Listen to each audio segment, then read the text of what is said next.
Hi, I'm Adrienne Willard, and I'm a reporter from the Winesburg Eagle.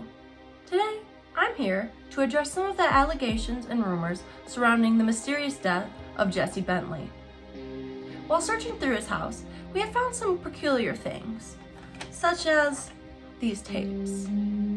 Tapes surrounding, well, you'll see. Some viewers may find the following video disturbing. Viewer discretion is advised. Hi Jesse, I'm Penelope Piez and I'm a psychiatrist. I'm here to know just a little bit more about you and I've been called about some concerns in the town and just about your family. Can you tell me a little bit about yourself? Well, grew up here in Winesburg, had a few brothers, some sisters. All my brothers died in the Civil War, so the farm was left to me. Mom's been dead for a long time now, and my dad died not too long after. When I took over the place, a lot of people scoffed and thought I couldn't handle it because I had been in the city for too long. My wife died giving birth to my daughter about a year after we moved to Winesburg. I take it that your farm is very important to you. My pride and joy. Best farm business in Ohio, maybe even the whole Midwest. You wanna know why? It's blessed by the Lord himself. He guides me in everything I do, and I know that I'm his most faithful follower. Interesting. Do you think that you and God have a special connection? I know we do. Speak to the Lord and he listens.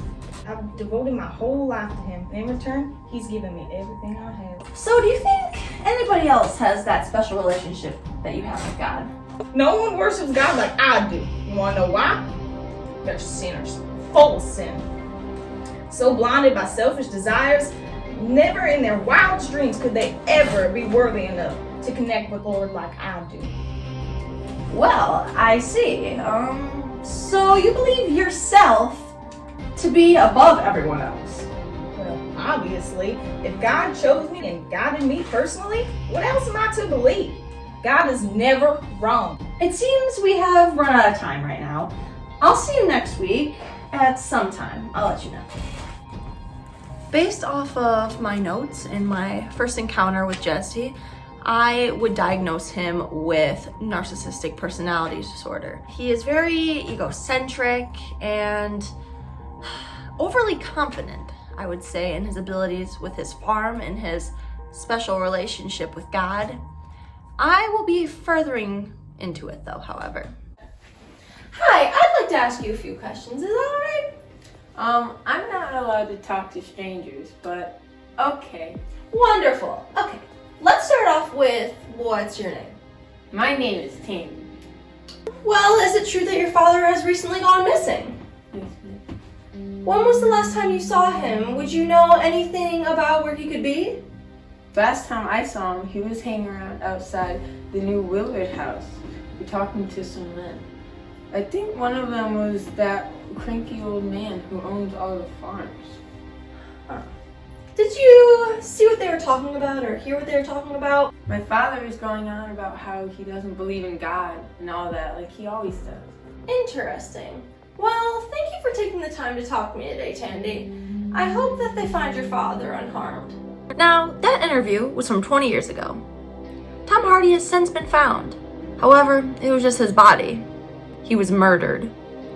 This is important to know because we'll come back to that later. I would like to take a more in-depth perspective and view at your relationship with God? No, your family. Oh, what about him?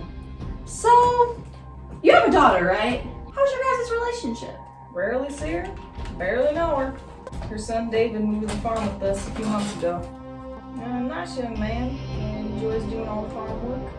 He doesn't miss his mother at all? Why would he miss that miserable woman? Nothing but a burden to her whole family. These are some harsh things to say about your own child. Well, I didn't want a daughter in the first place. I begged God to give me a son, but he cursed me with a sorry excuse of a woman. It was only when David was born that I realized it was all a part of God's plan for me. Well, I think that we've run out of time again. We've made some good progress. I'll see you next week, though. I had an epiphany. I realized that if I wanted God to send me a message, I had to give him an offering. Since he sent me, David, I knew I had to take him with me.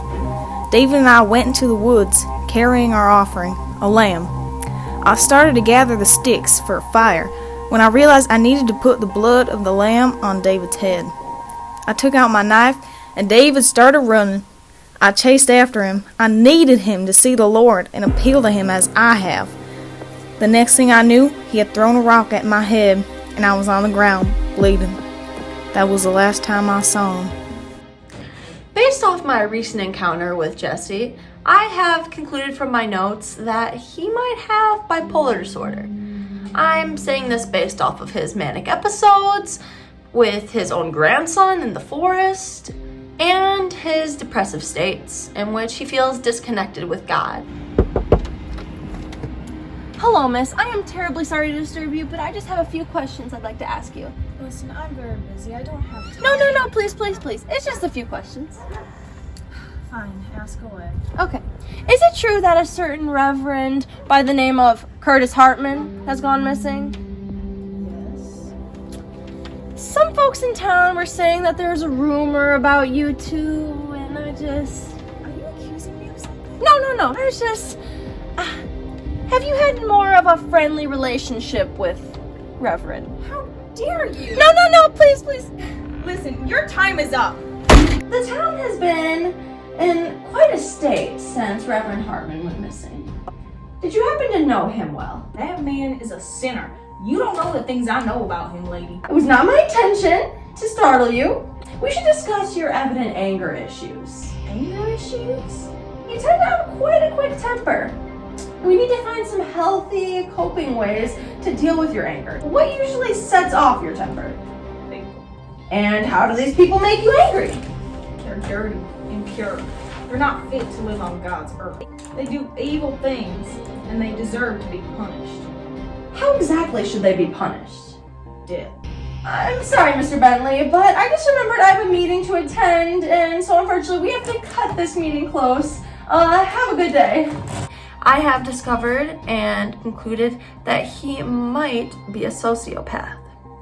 I say this because of his lack of empathy, his rash decision making, and just everybody in the town going missing. Something fishy is going on. Reverend Curtis Hartman was found just like Tom Hart was found, dead.